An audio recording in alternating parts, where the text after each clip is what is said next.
नहमदुहु व नुसल्ली अला रसूलिहिल करीम अम्मा बाद। इज़्ज़तमंद उस्तादो द सवाल व जवाब सरे چې دی بیا ستاسو په خدمت کې چې دی حاضر شوي یو ملګري چې دی هغوی سوالونه یې کړي دي، نو بلا د څه تمهید او بلا د هغې نه چې دی ځو او ستاسو یعنی سوالاتو جواباتو ته. اولنی سوال چې دی دا شوی دی چې ولیمہ یعنی شب زفاف یعنی हम बिस्तरी से पहले मसनून है या बाद में। वलीमा शब ज़फ़ाफ़ यानी हम बिस्तरी से पहले मसनून है या बाद में। वलीमा چې کوم د واده نه بعد دا روټۍ ده، نو دا د ښځې د راوستو نه او د ښځې او د خاوند د میلاوېدو نه بعد په کار ده که نه مخکې هم کیدی شي. زما عزتمندو ولیمه خو هغه روټۍ ته وایي چې کله ښځه او خاوند چې دی میلاو شي او په سباله باندې بیا کومه روټۍ کېږي. خو که یو سړي د نکاح نه بعد وکړله او د دې دغه نه مخکې وکړه، نو بیا به هم چې دی د ولیمې هغه سنت چې دی ادا شي. دویم سوال دا دی چې गर्मी की शिद्दत की वजह से औरत के लिए घर में जोड़ा बांधना कैसा है, इसमें नमाज़ पढ़ने का क्या हुक्म है। गर्मी ډېره زیاته وي، زنانه چې دی خپل ویښته راتاو کي شاته او چې د هغې دا سټ چې دی هغه د ګرمۍ نه او دغه شان هغې باندې ګرمکې یا دانې چې دی نه راخیږي، د هغې د وجې نه هغې داسې چل کوي. آیا د دې څه حکم دی؟ ګورئ چې حدیث کې هو چې راغلی دی چې زنانه چې هغه دی چې د هغې ویښته به چې دی په شان د بختي اوښ په شان دي، لکه نو د اوښ هغه کوهان چې نو هغه بالکل په سر کې اوچتي، نو بالکل دې ځای ته رارسول او دې ځای باندې دغه کول چې دا بالکل دغه نیغي هغه به جایز نه دي. خو که زنانه شاته چې دی خپل ویښته چې دی را یو ځای کي دې دپاره چې ګرمۍ نه پرې بچ شي، نو هغه بیا په دې کې چې دی نه دي شامل. او په دغه شان دې حالت کې چې د منځم کولی شي، بس شرط دا دی چې لوپټۍ پیچولی او سر یې پټي، نو که دغه جوړه او دغه ویښته چې دی یو ځای کړي نو یې کې څه مسله نشته. بل سوال چې دی ملګري کړی چې داڑھی کی مقدار کیا ہونی چاہیے اور نیچے گلے میں اس کی کیا حد ہونی چاہیے. زما عزتمندو ګیره خو چې دی دا د یو موټي پورې چې دی پرېښودل چې دی دا واجب دی. نبي کریم صلی الله علیه وسلم چې دی دا هغه صریح ارشادات دي په دې کې. باقي د لاندې نه دا کومه چې د مرۍ حصه ده، نو که دې باندې کوم ویښته نو دا ویښته ترې لرې کولی شي سړی. داړي ګیره اصل کې دا لاندې چې کومه جامه ده په دې د پاسه چې دا کوم ویښته دي دې ته چې دې ګیره ویلی کېږي، نو که د دې جامې نه چې لاندې کوم دغه د حصه ده دا مرۍ ده، که دې باندې اضافي ویښته راشي چې هغه بد ښکاري، نو هغه چې دی صفا کولی شي. لکه هغه په ماشین سره صفا کوي څوک او که نه په بلیډ چاړه ماړه سره صفا کوي، نو د هغې هم گنجایش شته. بل سوال یو ملګري کړی دی چې ملی نغمه سننا کیسا ہے. زما عزتمندو ملي نغمې هغه که هغه د میوزیک سره بیا خو اورېدل جایز نه دي، ځکه چې میوزیک جایز نه دی هغه اورېدل. او ملي نغمه څه چې که په نعت باندې میوزیک لګېدلی یا په بیان باندې میوزیک لګېدلی، نو هغه اورېدل چې دی جایز نه دي. ها که ملي نغمه داسې چې هغه سړی دغسې وي بغیر د میوزیک نه وي، نو بیا چې دی د هغې اورېدلو کې څه مسله نشته دی. او که سړی وي هم نو په ویلو کې هم څه مسله نشته. خو که د هغې سره نن سبا زموږ ملي نغمې خو پوره چې دی لکه یو پوره یو غټه ګانۍ او دغی، نو لحاظه د هغې اورېدل خو چې دی جایز نه دي، ځکه چې دغه موسیقي او د هغې د آلات او دا شیزونه چې دی ورسره دي، نو لحاظه د هغې نه ځان ساتل پکار دي. सवाल ये मरगरी खड़े मोहम्मद साद कि सिर्फ हाथ मिलाने या बगलगीर होने से सलाम हो जाता है. लास मिलावल गाड़ मिलावल सर चले जमा इज़्ज़तमंदो सलाम न की. सलाम मुस्तकिल सुन्नत है. अस्सलामु अलैकुम व रहमतुल्लाहि व बरकातुहू दा मुस्तकिल सुन्नत है. मुसाफहा कौल दा ज़ान ल सुन्नत है. मुआनका दा ज़ान ल चे दे दगह दे सुन्नत है. हो सलाम चे दे आगा ज़ान ल शे दे. नो सलाम द पार द सलाम अल्फाज वेल चे दे ज़रूरी तगशान द السلام علیکم نه علاوه نور چې کوم علاقائی الفاظ دي چې هغه په خیر رالی یا خوش آمدید یا ویلکم یا داسې دغه، نو په دې باندې هم چې دی د سلام هغه سنت چې دی نه ادا کېږي. لکه یو رسمي دغه دی تحیه ده د خلکو د خوشحالولو او د یو بل سره د ملاقات یو دغه دی رسمي یا علاقائی قومي دغه، خو هغه سنت سلام چې دی دې ته نشي ویلی. سوال چې دی ملګري کړی دی چې پرویز اجي صاحب چې دی سوال کړی دی چې مفتی صاحب قرآن پاک کے علاوہ فضائل اعمال، فضائل صدقات اور دوسری اسلامی کتب کے لیے باوضو ہونا ضروری ہے. ګوري جی خو د فتوی تر حده پورې ده چې اودس چې دی لکه هغه دغه دپاره باوضو کېدل دا د قرآن کریم دپاره ضروري دي، د باقي کتابونو دپاره ضروري نه دي. خو دومره خبره ده چې دینی کتابونه موږ ګورو د څه دپاره ګورو چې هغې نه موږ ته څه استفاده وشي، او په استفاده کې د ټول نه هم شی چې دی چې هغه زموږ په عمل کې راشي، چې صرف معلومات نه چې هغه زمونږ په عمل کې چې دی راشي. او دا څیز به راځي په څه سره؟ په ادب سره، ځکه دین چې دی د ادب نوم دی. نو چې څومره موږ د دې کتابونو ادب کوو نو هغومره به الله پاک د هغې نه استفاده کول، د هغې نه فایده اخیستل دا به موږ ته چې دی اسانۍ او د هغې هغه انوارات چې دی هغه به موږ ته میلاویږي. نو بهتره دا ده چې سړی چې دی په اودس کې او بیا چې دی دا کتابونه چې دی راخلي او دغه شان په ادب باندې ږدي، په ادب باندې ورته کینی، نو د دې آدابو چې سړی خیال ساتي نو انشاءالله الله پاک به چې دی د دې هغه انوارات چې دی سړي ته منتقل کړي. باقي تر فتوی تر حده پورې خو بغیر اودسه چې دی دا کتابونه راغستی شي، د مطالعه چې دی سړی کولی شي. بل سوال دی ملګري کړی دی چې مفتی صاحب غیر مسلم ممالک میں روزگار کے لیے جانا کس طرح ہے؟ ګورئ جي که د سړي په خپل وطن کې کار نه کیږي، د هغه څه داسې ظاهري اسباب او دغه نه برابرېږي نو بیا خو بالکل د سړی چې دی لاړ شي، ځکه چې د مجبورۍ او دغه د سړی لاړ شي هلته کاروبار هم کولی شي، روزګار هم کولی شي.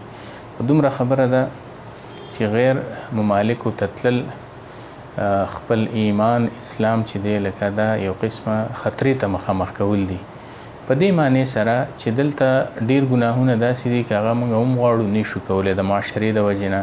د خاندان د وجې نه، د علاقې د وجې نه. هلته چونکې یو کلاو ماحول دی، نو که یو سړی په ځان یې قابو دغه او د هغه ماحول نه متاثره کېږي او صرف خپل کار روزګار او دغه کوي نو هغه خو دې بالکل لاړ شي. خو که خدا نخواسته دا یری د سره چې هلته لاړ شي نو هلته په ګناهونو کې د مبتلا کېدو خطره وي. دغه شان بعض اوقات زما عزتمندو د عقایدو د خرابېدو هم چې دی خطرې لکه بعضې موقعو کې داسې کتلی شوي دي چې لکه هغه بیا په اسلام باندې اعتراضات، په دین باندې اعتراضات، په ګیره په جومات مدرسې باندې اعتراضات او د دین چې کوم بنیادي ارکان دي د هغې مذاق وړاول، دا یو قسمه دغه سړي چې دی بیا شعار شي. نو دا خو یو سړی داسې شي چې لکه هسې نه سړی د 2 پیسو دپاره لاړ شي او د خپل ایمان نه چې دی لاس ووینځي، نو دا خو د ګټې سودا نه ده، دا خو د نقصان سودا ده. یو مسلمان چې دی هر عمل چې کوي هغه به د ټولو ناول چې دی په هغې کې خپل آخرت چې دی مخې ته کوي، خپل دین به مخې ته کوي. نو که ډېره مجبوري د سړي نو بیا خو دې لاړ شي او هلته دې هم چې دی د دغسې سوسایټۍ نه ځان ساتي چې کوم ځای کې چې د سړي ایمان او اخلاق چې دی خرابېږي، او کوشش دې کوي چې هلته کم دینداره خلک دي، تبلیغ والا دي یا مدرسې دي، دغه دي چې هلته څه نه څه چې دی د دغه خلکو سره د ناسته پاسته د علماو سره د تبلیغ والا سره چې څه نه څه دته چې دی ایمانی حرارت چې دی روزانه میلاویږي او دی په دې خپل کار باندې چې دی فوکس وي او د بېدینۍ شکار کیږي نه، نو دا څیزونه چې دی پکې پکار دی. بیا جي بل سوال یې ملګري کړی چې گٹر लाइन पर छत डालकर उस छत पर नमाज पढ़ सकते हैं या नहीं؟ ګنده نالۍ ده ګټر دغه دی بره پې چې دی چت واچولی شي نو بالکل په هغې باندې چې دی سړی مونځ کولی شي چې بره نه هغه پاک وي او بره پې څه ګندګي مندګي نه وي. نو که لاندې ته ګند بهیږي دغه کېږي نو د هغې ځان له حکم دی، دا بره چې دی ځان له شو، لهذا په دې باندې مونځ چې دی سړی کولی شي. او که جانماز دی پې واچو نو بیا خو به کې هېڅ مسله نشته دی، لکه بیا خو بالکل چې دی کېږي. خو هسې هم چې دی کېږي لکه چې هغه لاندې ته ګنده اوبه بهیږي او بره چې دی لکه څه هغه مونځ کوي، یا لاندې ګټر دی ګندګي پکې پرته ده او بره چې دی په چت باندې چې دی دغه کېږي. زموږ په دې کورونو کې اکثر داسې چې په یو کمره کې یا په یو ځای کې چې دی هغه کویه سړی وکني، ګټر چې دی وکني، بره پې چت واچي، بیا پې ماربلې ولګوي، بس ښه مزدار لګیایي، هغه د کور ایسه شي، مونځونه هم کوي، دغه هم کوي، هر څه کوي، څه مسله نشته پکې. بل سوال یې ملګري کړی چې السلام علیکم ورحمۃ اللہ، مفتی صاحب کریڈٹ کارڈ بنوانا کیسا ہے اور اس کے ذریعے خریداری کرنا کیسا ہے؟ زما عزتمندو کریډټ کارډ جوړول جایز نه دي، ځکه چې دا یو سودي معامله ده. ته د بینک سره دا معامله کې چې زه به دا پیسې لګوم او که دې وخته پورې چې دی ما دا پیسې ورنه کړلې نو بیا به چې دی څه کومه، زه به تاله دومره پیسې اضافي در کومه. نو کوم ځای کې چې د دې نه بغیر چې دی د سړي کار کېږي نو هلته خو بیخي نه دي په کار. ځکه علما دغه وایي چې ټیک ده ته به په وخت باندې پیسې ورکړي، خو تا خو یو سودي معاهده وکړه که نه، په سودي معاهده خو دې دستخط وکړل که نه چې یاره که چېرې ما دا پیسې در نه کړلې نو بیا به څه وکړمه، په دې وخت کې دومره پورې ما پیسې در نه کړې نو بیا به ته زمانه دومره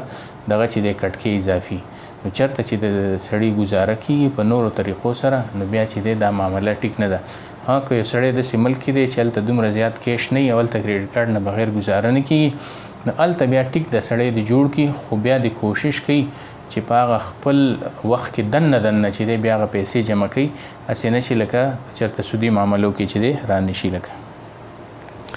بل سوال مرګري کړی دی چې جنگ کی حالت میں کون سے اعمال کرنے چاہیے. زما عزتمندو په جنگ په حالت کې خو د ټول نه لوی عمل دا دی چې سړی ګناه پرېږدي. کوم ګناهونو کې سړی مبتلا دی من حیث امت مبتلا دی من حیث القوم یا انفرادي کم ګناهونه دي سړی دی چې دی هغه پرېږدي ځکه چې د ګناه پرېښودلو نه غټه نیکي نشته دی. بیا زما عزتمندو چې ګناهونه سړی پرېږدي نو بیا لږ عمل هم د ده دپاره چې دی کافي دی. زموږ څه مسله دا ده زما عزتمندو نیک اعمال ډېر زیات کوو دغه کوو خو د ګناه د پرېښودو هغه شان کوشش چې دی نه کوو نه راته هغه قباحت ته دی ښکاري نو کوشش پکار دی سړی ګناهونه پرېږدي. دغه شان زما عزتمندو بیا په دې کې چې دی لکه کومې دعاګانې چې دي هغه دې سړی خامخا وي خصوصا ساري د کور نه روځي بسم الله توکلت علی الله ولا حول ولا قوة الا بالله دا دعا دې خامخا وي. سحر دې چې دی د سورې یاسین چې دی د هغې د اهتمام کوي. دغه شان زما عزتمندو د انس رضی الله عنه چې کومه دعا ده بسم الله علی نفسی و دینی بسم الله علی اهلی و مالی و ولدی دغه دعا دې چې دی د هغې د اهتمام کوي. د درود شریف دی چې دی کثرت کوي بیا په هغې خصوصا د درود تنجینه چې کومه ده زموږ د اکابرو چې دی هغه مشهور درود دی د هغې دی چې دی اهتمام کوي. او دغه شان زما عزتمندو د استغفار دی چې دی اهتمام کوي چې سړی استغفار ډېر وي الله پاک به چې دی لکه د هرې تنګۍ نه دته چې دی لاره وباسي. او نن سبا اسم د هغې کثرت چې دی په کار دی په عالم اسلام باندې دا کومې سختې ورځې دي زما عزتمندو فلسطین کې په یو ځای بل ځای کې نو د هغې دپاره هم د سړی چې دی دغه کوي چې الله پاک د هغې دا مشکلات حل کړي او په موږ د خدای د داسې حالات نه چې دی محفوظ وساتي. زما عزتمند ډېره ګران کاري سړی د خپل بچو سره کور والا سره مور او پلار سره لګیا دی روټۍ خوري دغه خوري هغه د غزه مسلمانان سړی لږ رعایت کړي چې نه سار بچی یي ورسره په دسترخوان باندې او ماښام یې چې دی بیا قبر ته ښکته کوي د شپې چې دی یو ځای وده شي سار یې چې دی پې ګوله راوغورځېږي بس ښځه او بچي چې دی هغه مړه شي یا ښځه او دغه چې دی خاوند مړ شي بچي پاتې شي یا بچي او خاوند مړ شي ښځه غریبه ځان له چغې وي دا د یو دغه دی د الله طرف نه ازمایش دی امتحان دی. نو د استغفار کثرت چې دی پکې ډېر زیات پکار دی چې الله پاک دغه وکړي. دغه شان چې دی په جوماتونو کې د قنوت نازله د هغې دغه چې دی پکار دی اللهم انا نجعلک فی نحورهم ونعوذک من شرورهم دا پکار دی. زموږ حضرت صاحب چې دی لکه وایي چې اللهم انا نجعلک فی نحورهم ونعوذک من شرورهم دا هم چې وایي نو دغه شان چې دی لکه د کفارو چې کم کافران دي کم دشمنان دي دغه دي هغه دی پکې الله پاک چې دی هغه د انسان په ذهن کې راولي چې اللهم انا نجعلک فی نحورهم نو دغه وخت کې دی څه وکړي چې الله چې دغه کم اسرائیل دی او کم امریکا ده او برطانیه او د هغې دغه دی هغه دی په تصور کې راولي ونعوذک من شرورهم یا شرورهم دا هم ټکی چې وي نو تصور دی دقه کوي چې خدای د چا د شرور نه د امریکې د اسرائیل د یهودو د باطل پرستو د ټولو د شرورو نه موږ محفوظ ساتي دا د تصور کوي نو دی باندې هم چې دی مجرباتو کې چې دی راځي. بل سوال چې دی زما عزتمند شوی کسی کی چیز بلا اجازت استعمال کرنا جائز ہے یا نہیں جبکہ آپ کو یقین ہو کہ اگر اس شخص کو پتہ چلا تو کچھ نہیں کہے گا. نو که تا ته پته وي چې واقعي دا څیز زه استعمالومه او که هغه ته پته ولګي هغه په دې نه خفه کېږي نو بیا چې د استعمالول جایز دي اگر چې